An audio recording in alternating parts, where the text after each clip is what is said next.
अस्सलामु अलैकुम नाज़रीन। इमाम साहब का मर्तबा एक बहुत ही खूबसूरत सा वाक़या जो आपके ईमान को ताज़गी बख्शेगा।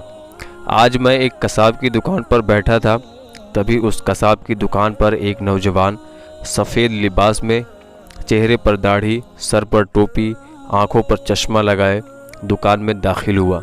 दुकान पर काफ़ी भीड़ लगी हुई थी। लोगों की आवाज़ से दुकान गूंज रही थी। भाई 1 किलो गोश्त देना, भाई 2 किलो गोश्त देना, भाई आधा किलो गोश्त देना, ऐसी आवाज़ें शोर पैदा कर रही थी। उस दुकान में इन्हीं आवाज़ों के बीच जैसे ही वो नौजवान दाखिल हुआ, दुकान में कसाई ने सारे ग्राहकों को छोड़कर उस नौजवान से पूछा, क्या चाहिए भाई आपको? नौजवान ने कहा, आधा किलो गोश्त चाहिए। कसाई ने फ़ौरन बेहतरीन गोश्त का टुकड़ा काटा और अच्छी तरह से बोटी बनाकर दे दिया। नौजवान ने कसाब को पैसे देने के लिए हाथ बढ़ाया तो कसाई ने लेने से इनकार कर दिया। नौजवान ने कहा, जावेद भाई, आप हमेशा ऐसा ही करते हो। कसाई इस बात पर थोड़ा मुस्कुराया और नौजवान भी मुस्कुराते हुए दुकान से बाहर चला गया। दुकान पर और जो ग्राहक थे वो तरह तरह की बातें करने लगे कि हम कब से खड़े हैं और कसाई को देखो, लगता है इसको चर्बी चढ़ी है। ग्राहक की कोई इज्जत ही नहीं।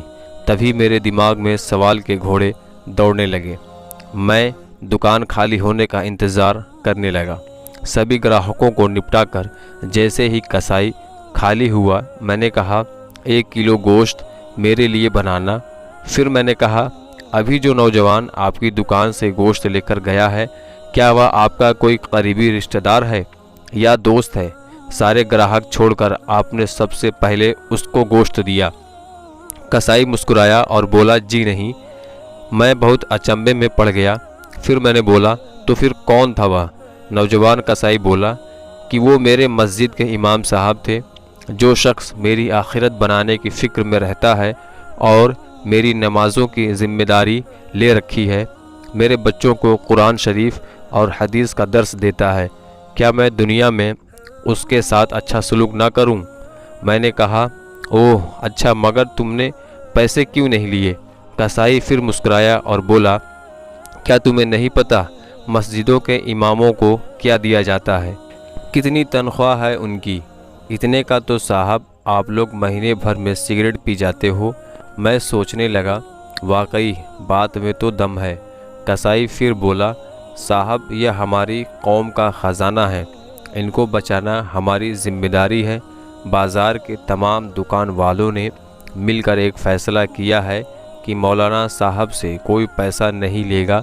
सिर्फ मैं ही नहीं, यह बाल दाढ़ी की दुकान वाला, नाई, राशन की दुकान वाला, वह टेलर मास्टर, यह डॉक्टर साहब, वह मेडिकल वाला, दूध वाला, सब्ज़ी वाला, कोई उनसे पैसे नहीं लेता। भाई इतना तो हम कर ही सकते हैं। और फिर मुस्कुराकर कहने लगा, साहब आधा किलो गोश्त के बदले जन्नत मुनाफे का सौदा है। यह लो जी आपके गोश्त की थैली, उसने कहा, और मैंने पैसा कसाई की तरफ बढ़ाया और कहा, पर भाई मैं तो नौकरी करता हूँ, काश मैं भी इस तरह का कोई बिज़नेस करता। कसाई ने कहा, बहुत आसान है। सामने वाली दुकान में मौलाना साहब ने अपने साइकिल बनाने के लिए दिया है सबक। दोस्तों, इस स्टोरी से आपको क्या समझ आया कि हमारी मस्जिदों के इमाम साहब या मुअज्जिन साहब की तनख्वाह बहुत कम होती है। अक्सर देखा और सुना गया है कि कहीं कहीं पर इमाम साहब की तनख्वाह इतनी कम होती है कि उन अल्लाह के बंदों को अपने बच्चों का पेट पालना भी मुश्किल हो जाता है। तो दोस्तों, हम सबको चाहिए कि हमसे जितना हो सके हम उनकी मदद करें। अल्लाह तबारक व तआला की रज़ा के लिए आखिरकार वो भी तो हमारी मदद करते हैं, हमसे आखिरत की तैयारी करवाते हैं और हमें नमाज़ें पढ़ाते हैं। इसलिए हमारा भी ये फ़र्ज़ बनता है कि हम अल्लाह तबारक व तआला के ऐसे नेक बंदों की ज़्यादा से ज़्यादा मदद करें। अस्सलामु अलैकुम।